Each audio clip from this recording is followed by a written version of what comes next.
A Chinese tech giant just built an operating system running on more than 1.3 billion devices without a single line of Android or Windows code inside it. 1.3 billion. That is more people than live in the United States, the European Union, and Japan combined, all on software built from scratch in Shenzhen. You heard that right. 1.3 billion devices, climbing by tens of millions every few months. And that is not even the headline. The real story is what happens when this system leaves phones behind and walks into the laptop on your desk, the machine Microsoft has owned for 4 decades. Hit a quick like and subscribe so you don't miss the next one. By the end of this video, you will understand how Huawei built an operating system aiming to replace Windows. But first, see why Windows became unbeatable in the first place. Windows didn't win by accident. Microsoft solved a problem almost nobody else was willing to solve at scale, making one piece of software run reliably across millions of different machines built by thousands of different manufacturers. Engineers love Windows because nearly every piece of hardware ever built, from a printer in a Mumbai office to a factory sensor in Germany, has a driver written for it. Manufacturers love Windows because it lets them build cheap, interchangeable machines without writing their own operating system from scratch. Governments love Windows because for 30 years, it has been the safe, boring, predictable choice, the one nobody gets fired for picking. Think of Windows the way you think of a universal power outlet. It does not need to be beautiful. It just needs to fit whatever you plug into it, every single time, in every single country, without anyone having to think twice. That reliability is not a small thing. More than 1.4 billion devices worldwide run some version of Windows today. That is roughly the entire population of India, all clicking the same start menu, all trusting the same decades-old architecture underneath. That kind of scale is not built in a year or even a decade. It is built through thousands of quiet decisions. A school district buying laptops, a bank standardizing its trading floor, a hospital training nurses on one interface for 20 years running. Every one of those decisions made switching later a little more expensive and a little more unthinkable. So here is the honest question worth asking. If the operating system is this dominant, this entrenched, this deeply wired into government, banking, and industry, why has almost nobody in 4 decades built a serious challenger? The answer is not that nobody tried. It is that almost nobody had the motivation, the resources, and the political pressure all at once. Here is the part most people miss: dominance. This total does not just win by merit forever. It also builds a blind spot. The very things that made Windows unbeatable, its size, its installed base, its comfortable relationships with hardware makers, are the same things that made it slow to notice when the ground underneath it started shifting in a country it could not afford to lose. Windows earned its throne fair and square. But thrones built on foundations, this old rarely stay unquestioned forever. Every dominant system has a structural vulnerability hiding underneath its strength.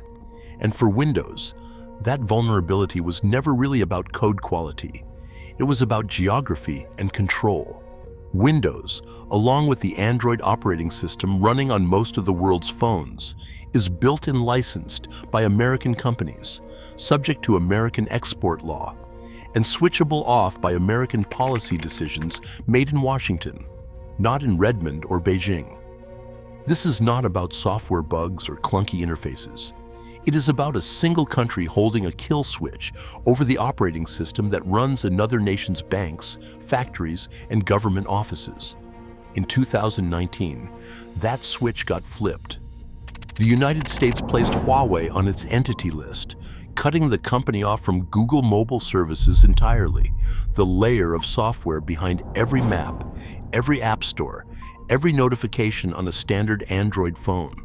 Overnight, more than 200 million Huawei devices sold annually lost access to the ecosystem they depended on, roughly the population of Brazil, locked out of their own phone's core services in a single announcement. Here is the part that most coverage at the time missed. This was not just a Huawei problem. It was a preview of what could happen to any company, in any country, that built its entire digital infrastructure on software it did not own and could not control. The consequence rippled outward immediately into procurement meetings, national security briefings, and boardrooms far beyond Shenzhen, where executives quietly started asking what would happen if it happened to them next. Within a year, Huawei's overseas smartphone shipments had fallen by more than 80%, a collapse roughly equivalent to an entire country's phone market disappearing in 12 months. That is the kind of number that ends companies, not just product lines. And this is not a story unique to one manufacturer. Picture a factory that relies entirely on parts shipped from a single overseas supplier, with no local backup line, one customs decision away from shutting the whole plant down. That was Huawei's position with Android and Google mobile services, and it is closer to the position most governments and enterprises are in today than most people realize. Huawei had a choice: beg for reinstatement or build something nobody could switch off. In 2019, at a research facility outside Dongguan, Huawei began answering that question with an engineering effort that would eventually produce data harder to dismiss than anything the industry had seen before. At that Dongguan facility, under what Huawei internally called the Songshan Lake Initiative, more than 2,000 engineers were pulled together from teams across the company and given 9 months to do something no major tech company had managed in a generation: build an operating system from nothing, not adapted, not forked, built. The core idea sounds almost too simple once you hear it. Earlier operating systems, including Huawei's own first version of HarmonyOS back in 2019, had quietly leaned on Android's open source code underneath the surface, keeping just enough compatibility to run existing apps without forcing developers to start over. That compromise worked, but it meant Huawei was still underneath the hood, renting space in someone else's house. The new system, released in October 2024 and named HarmonyOS NEXT, tore that foundation out entirely. Think of it like renovating a building by keeping the original blueprints versus tearing the structure down to bedrock and pouring new foundations designed for what you actually need today, not what someone else needed 30 years ago. Every earlier attempt at an independent Chinese operating system had failed for the same reason. Without Android compatibility, there were no apps, and without apps, there were no users, and without users, no developer would spend months rebuilding software for a platform nobody used. Here is the part that changes the math entirely. By the time HarmonyOS NEXT launched, Huawei was no longer a company with the leverage to demand nothing. It was a company with more than 800 million existing devices and a captive domestic developer base with nowhere else profitable to go. Major platforms, including WeChat, Alipay, Baidu, Meituan, Weibo, Kuaishou, and JD.com, rebuilt their apps natively for the new system, rather than risk losing access to hundreds of millions of users. That was not a small ask. Engineers working on the migration have said publicly that moving an app to HarmonyOS NEXT is not a simple port. It requires rebuilding the application almost from scratch, line by line, because the underlying architecture shares nothing with Android beneath the surface. Huawei backed that demand with money, offering financial incentives and localized development tools to smooth the transition, and pairing the software push with a local policy campaign. The city of Shenzhen alone set a target for its own products to account for 1/10 of all HarmonyOS devices nationwide within a single year. The engineering had solved the chicken and egg problem that killed every operating system attempt before it. The real question was no longer whether Huawei could build an independent operating system. It was whether that operating system could actually perform once it left the lab. Let's start with the number that critics reach for first: HarmonyOS still holds only around 5% of the global operating system market, a fraction of what Android and Windows still control, combined across phones, tablets, and computers worldwide today. But here is what that number actually means in practice. Global market share measures a race Huawei was never trying to win on day one. Inside China, the picture looks completely different. HarmonyOS has already overtaken Apple's iOS to become the country's second-largest mobile operating system, behind only Android itself, in a market of more than 1.4 billion people. For the average person inside that market, checking the weather, paying for groceries, or messaging a coworker, the operating system running underneath is now functionally invisible. The apps they already use every day were rebuilt to work the same way, just on different foundations. Here is the unexpected advantage nobody predicted 5 years ago. Because HarmonyOS NEXT was built from a blank sheet rather than inherited code, Huawei's engineers report it runs measurably leaner on background processes, translating into longer battery life and faster app launches on equivalent hardware compared to Android-based competitors. That performance edge is already showing up somewhere nobody expected. Government and financial institutions handling sensitive data, where HarmonyOS's PC edition became the first operating system in China to earn the country's highest security and reliability certification, a level no competing Windows-based or Android-based system has matched. Not the flashiest use case, not the most visible one, but arguably the most consequential one, because it is the use case that determines whether an operating system gets trusted with a nation's infrastructure. Think of it like a new bridge that has not carried a highway's worth of traffic yet, but has already passed the load inspection that no older bridge in the region has managed to clear. That certification does not prove HarmonyOS has won. It proves the engineering underneath is solid enough for the institutions least willing to gamble on unproven technology, which is a far higher bar than winning over an average phone buyer. Developers building for the platform still cite a real cost. Every migrated app takes real engineering hours nobody gets back, and that cost has not disappeared just because incentives softened it. The question was no longer whether HarmonyOS worked. The question was how fast institutions built on decades of Windows habit would be willing to move. The clearest proof point did not come from a lab demo or a keynote slide. It came from Shenzhen in 2025, when Huawei shipped its first commercial laptops running HarmonyOS natively rather than as a side experiment, followed by a January 2026 certification confirming the PC edition had cleared China's highest government security and reliability tier, a level no rival operating system, foreign or domestic, has yet matched. The field matched the forecast. Field validation matters more here than lab benchmarks because government procurement officers do not approve technology based on marketing claims, and they approve it based on independently audited security testing that takes months and cannot be talked around. The manufacturing detail that mattered most was compatibility.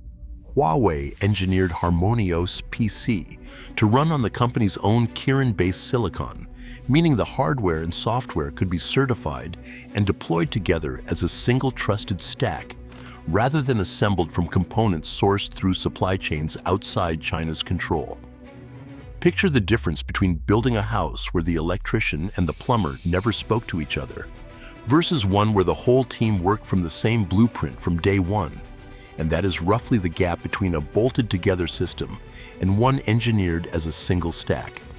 Huawei has published rollout figures through China's Ministry of Industry and Information Technology, putting open-source HarmonyOS-powered smartphones above 55 million units as of the end of March 2026, numbers that are independently verified through a government agency rather than self-reported by the company itself. That kind of open, government-audited disclosure is rare in an industry where most adoption numbers come straight from corporate press releases with no outside check at all. The security architecture is not an afterthought bolted onto an existing system. One systems engineer involved in the certification process told local media.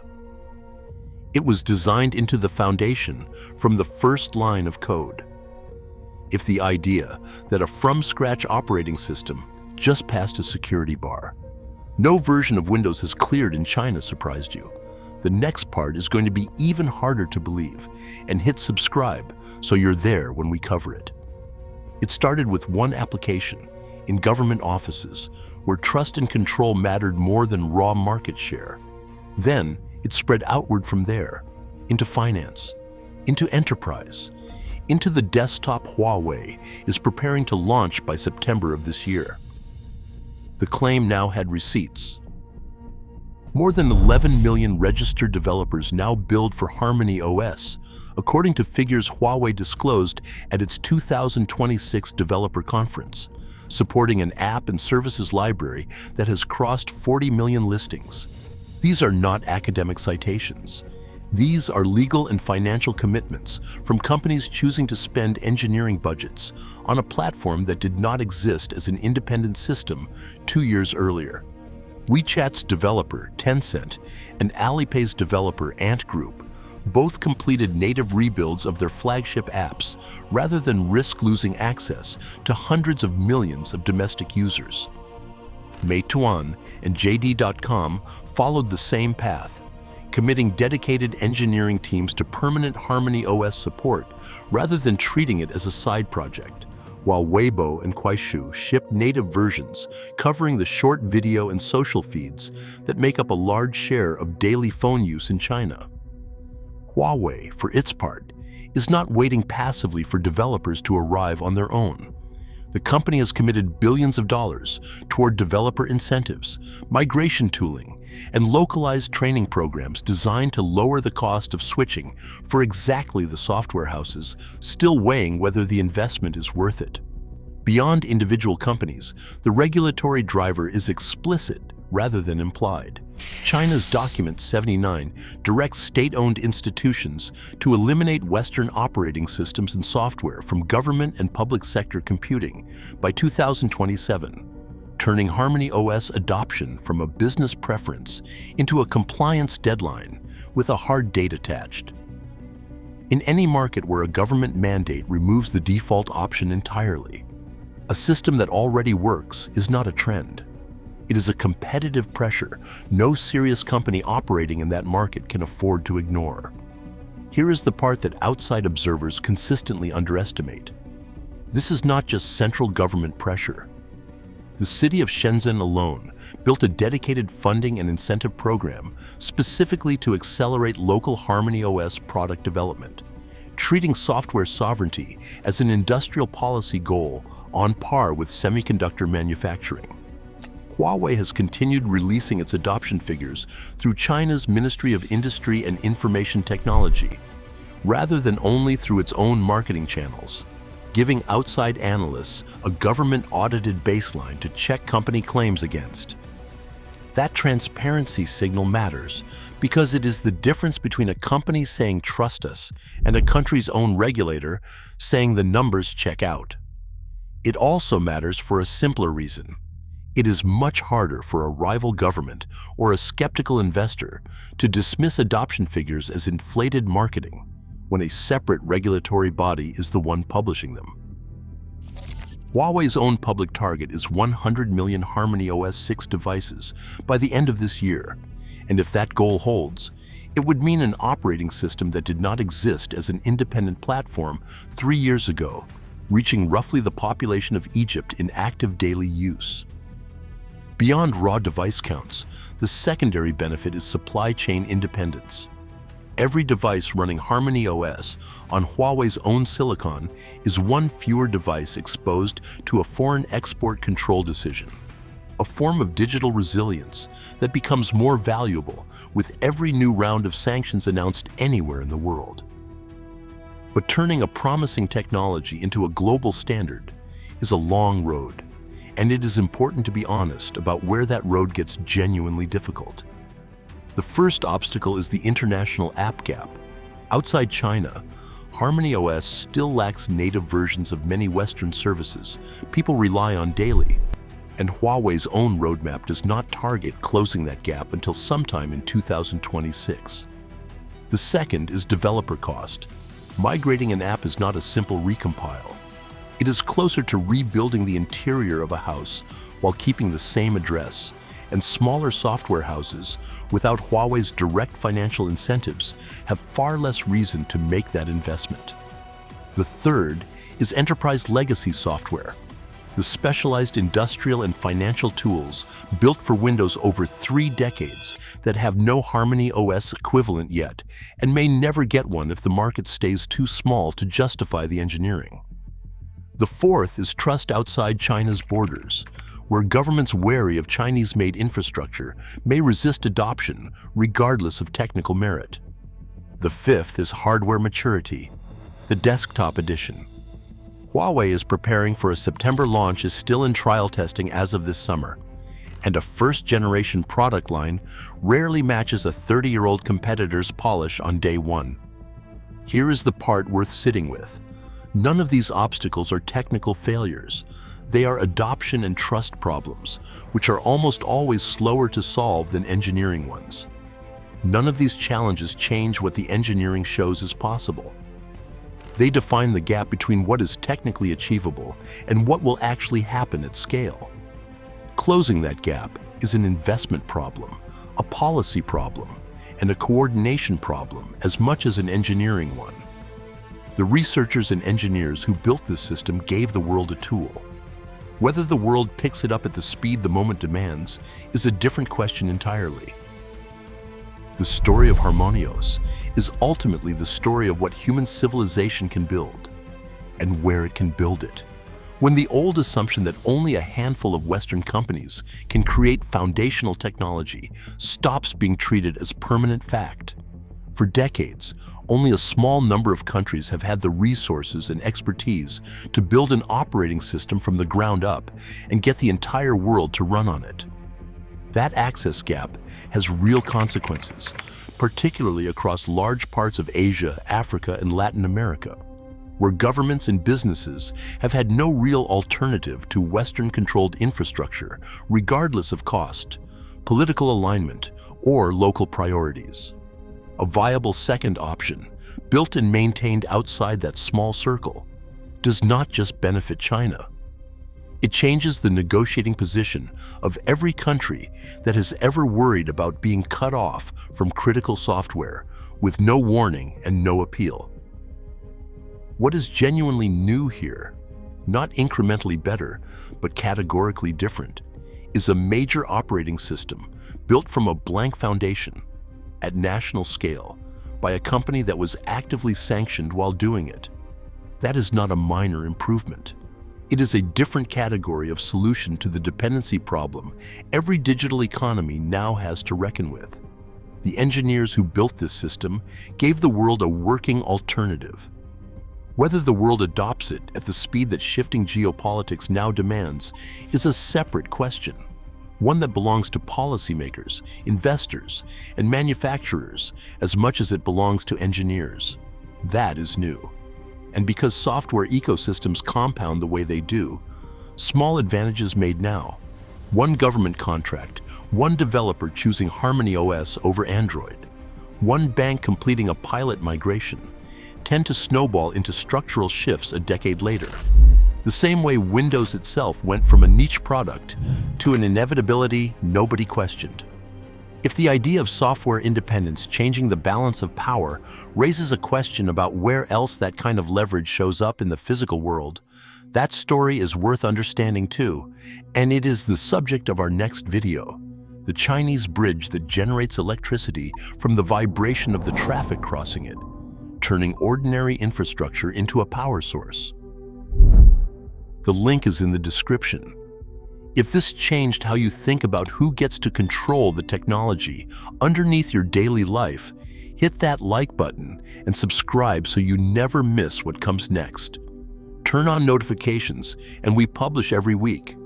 Now I want to hear from you in the comments. Does a country building its own operating system make the internet safer through independence, or more fractured and dangerous through fragmentation?